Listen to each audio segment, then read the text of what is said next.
ছোট পর্দা ও বড় পর্দা দুই ভুবনের শীর্ষ দুই তারকা মোশাররফ করিম ও মাহিয়া মাহি এবার জুটি বেঁধে অভিনয় করতে যাচ্ছেন তারা।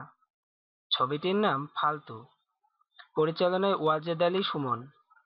সিনেমাটিতে মাহির নায়ক হিসেবে দেখা যাবে মোশাররফ করিমকে।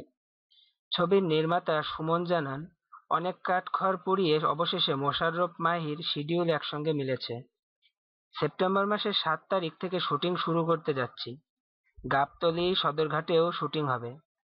এ প্রসঙ্গে মাহি বলেন, পরিচালকের সঙ্গে শিডিউলের কথাও শুনেছি, কাজটি করব, তবে এখনো চুক্তি হয়নি। মাহি বর্তমানে পলকে পলকে তোমাকে চাই ছবির শুটিং করছেন। এছাড়া তার হাতে রয়েছে তুই শুধু আমার, পবিত্র ভালোবাসা, জান্নাত নামের ছবিগুলো।